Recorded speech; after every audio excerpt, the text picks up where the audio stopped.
Ka-sideline, may bak ka ba na ayaw sumampa? Yung tipong nasa harapan na niya si inhit na inahin pero parang wala siyang pake? Yung iba, hyper na hyper. Pero ito, chill lang. Parang walang balak. Sa video na ito mga ka-sideline, pag-uusapan natin ang mga rason kung bakit ayaw sumampa ng isang bak at paano natin ito masusolusyonan. At higit sa lahat, bakit mahalaga ang kumpletong bitamina sa pagiging produktibo ng bak mo. Kaya kapit lang mga ka-sideline dahil baka ito na ang dahilan kung bakit hanggang ngayon hindi pa din sumasampa si bak mo.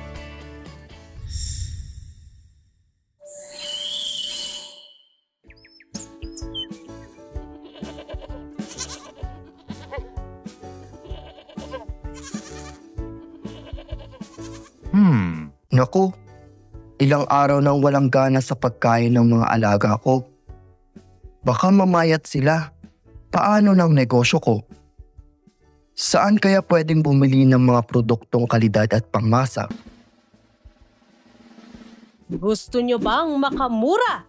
We got you! Finally, nandito na ang Mangkay.ph. Sa Mangkay.ph, mas pinababa pa ang presyo at ang kalidad ay tunay at garantisado.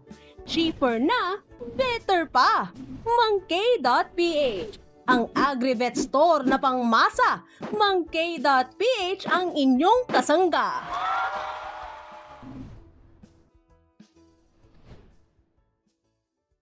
Ganito kasi yan mga ka-sideline. May kaibigan akong si Mang Kaloy. May alagang bak si Mang Kaloy.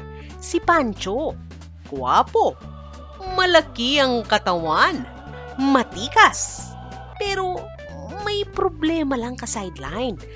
Ayaw sumampa ni Pancho. Nasa harap na ang inahin na inhit. Nanginginig na nga ang buntot. Pero si Pancho, nakatingin lang, parang nagdadasal. So, ano ba ang mga dahilan ng ganitong behavior? Marami ka-sideline at hindi lang ito simpleng torpe si bak. May mga biological at environmental na dahilan. Una, baka masyado pang bata si bak. Maraming nag-aakalang ready na ang lalaking kambing basta tumutunog na ang boses o amoy bak na siya. Pero ang totoo niyan ka-sideline, kahit may balbas na, kung wala pa sa tamang edad, wala pa ring gana. Ano ba ang ideal age para magsimulang sumampa ang isang bak? Around 8 to 10 months ang tamang simula para sa breeding. Pero ka-sideline, depende pa rin sa lahi at laki ng katawan ng ating bak. Kung pipilitin natin ng maaga, baka matroma pa ang ating bak at baka mawala ng kumpiyansa sa sarili si Pancho. Sunod, ito ang madalas pero madalas ding hindi pinapansin. Kulang sa nutrisyon at bitamina. Mga ka-sideline, ang ating bak ay parang isang athlete. Kung kulang sa tamang pagkain, minerals at vitamins, walang energy, walang gana, at mababa ang performance. Ang mga bitamina na A, D, E, B12 at zinc ay makakatulong para sa fertility, energy at immune system ng ating bak. Kaya, kung hindi kumakain ng sapat o purong damong tuyot lang ang diet ng bak mo, huwag ka nang magtaka kung from romantic pero naging platonic ang approach niya sa mga inahin mo. Ano ang solusyon? Ka-sideline, bigyan natin ng complete mineral block tulad ng Warsan Blue, ADE, B-complex at siguraduhin may balanced diet ang inyong bak. hindi sapat ang damo lang. Kailangan din ng power vitamins ang isang power box. Pangatlo, baka si Buck ay torpe lang talaga dahil first time niya. Maraming first time Bucks ang nahihiya o natatakot lalo na kung medyo aggressive si inahin.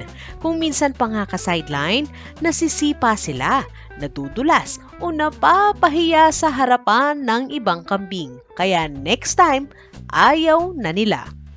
Ang solusyon dito, i-pair si Buck sa kalmado at cooperative na inahin. Preferably yung mas sanay na.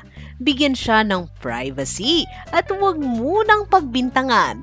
Baka kailangan lang niya ng confidence boost o baka gusto lang ng mood lighting at konting background music.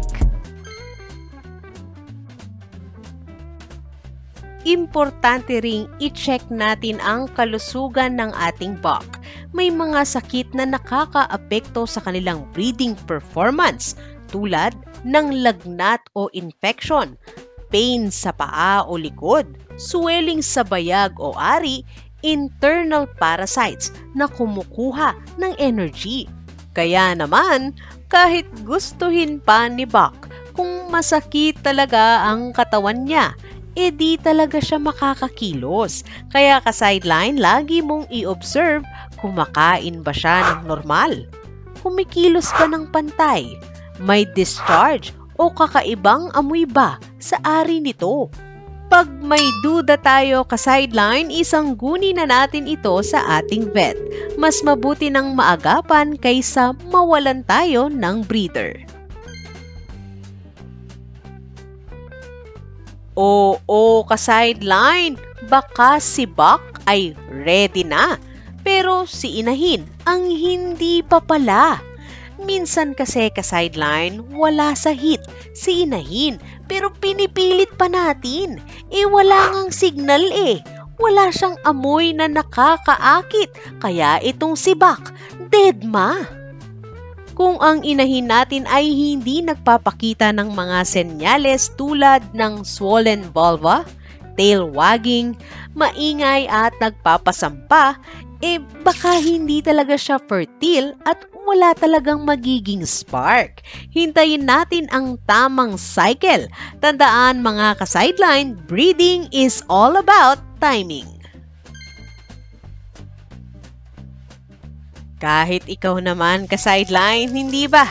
Ayaw mo ring kumilos sa sobrang init. Ganoon din ang ating mga buck. Kapag mainit ang panahon o masyadong maingay o may stress sa paligid, bumababa ang libido ng kambing. Ngayon naman ka-sideline, balik tayo sa pinakamahalagang punto, ang epekto ng complete vitamins sa productivity ng buck. Ka-sideline, kapag may sapat na vitamins and minerals ang buck mo, malakas ang kanyang katawan, mataas ang libido, mas malusog ang sperm count, mas magaling sa trabaho. Alam mo na yun. At mas mabilis ang recovery after mounting.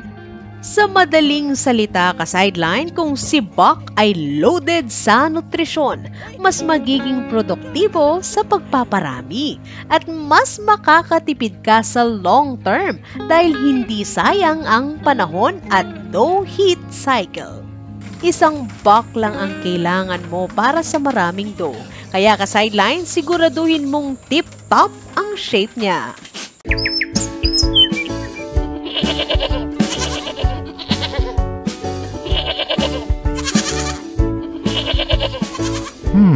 Naku, ilang araw nang walang gana sa pagkain ng mga alaga ko. Baka mamayat sila. Paano ng negosyo ko? Saan kaya pwedeng bumili ng mga produktong kalidad at pangmasa? Gusto nyo bang makamura? We got you! Finally, nandito na ang Monkey.ph. Sa Monkey.ph, mas pinababa pa ang presyo at ang kalidad ay tunay at garantisado. Cheaper na, better pa. Mang-K.ph, ang agri-vet store na pangmasa. Mang-K.ph ang inyong kasangga.